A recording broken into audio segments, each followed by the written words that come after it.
কথা হয়েছিল তবু কথা হলো না।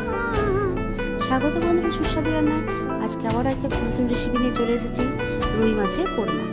মাছগুলো ধুয়ে নিয়ে চলে এসেছি। নুন, হলুদ, আদা রসুন পেস্ট আর কাঁচা সর্ষের তেল দিয়ে ম্যারিনেট করে রেখে দিলাম কিছুক্ষণের জন্য। এবারে একটু বেরেস্তা ভেজে নেব। দেখুন বেরেস্তাটা ভাজা হয়ে গেছে। আবার একটা কড়াই বসিয়ে দিলাম, তাতে সামান্য কিছুটা তেল দিয়ে দিলাম।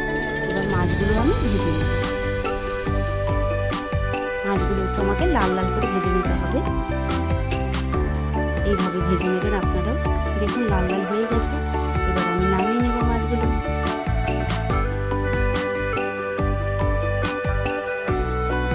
মাছগুলো নামিয়ে নিয়ে এবারে আমি কিছুটা পেস্ট বানাবো, একটা মশলা, কাঁচা লঙ্কা, কাজু বাদাম, টক দই, এবারে পেঁয়াজটাকে ভেজে রেখেছিলাম ওটা দিয়ে দেবো, দিয়ে পেস্ট একটা বানিয়ে দেবো। এবার ওই তেলের মধ্যেই আমি গরম মশলা দিয়ে দিলাম। এবার দিয়ে দেবো খানিকটা মৌরি আর দিয়ে দেবো জয়িত্রী। দিয়ে একটু লাল লাল করে মৌরিটা ভেজে নেব। এবার দিয়ে দেবো রসুন বাটা। রসুন বাটাটা একটু ভালো করে ভাজবো, যাতে গন্ধটা, কাঁচা গন্ধটা যেন না থাকে। ভালো করে ভেজে নেব একটু। এবারে দিয়ে দেবো আদা বাটা। আদা বাটাটা দিয়েও ভালো করে ভেজে নেব।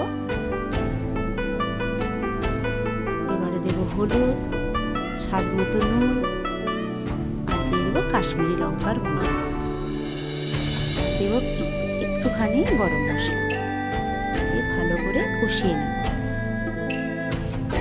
সামান্য একটু জল দিয়ে দিই, যাতে কড়াইতে মশলাটা না লেগে যায়। ভালো করে কষিয়ে নেব। কষানো হয়ে গেছে। এবারে যে পেস্ট বানিয়ে রেখেছিলাম ওটাও আমি দিয়ে দেবো।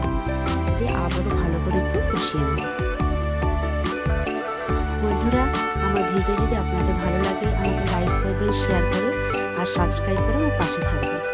দেখুন আমার খানিকটা জল দিয়ে একটু ফুটিয়ে নিই। ঢাকা দিয়ে দেখলাম এখনও তেল ছাড়বে, আরেকটু ফুটিয়ে নেব আমি।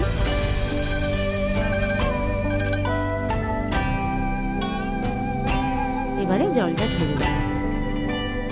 এটা মাখো মাখো হবে, বেশি জল ঢালার দরকার নেই। দেখুন একটু জল দিলেই হবে। ব্যাস, এটা ফুটে গেছে। এবার আমি মাছগুলো দিয়ে দেব। মাছগুলো দিয়ে কিছুক্ষণ ফুটিয়ে নেব। কম সময়ে হয়ে যাবে আর খেতে খুব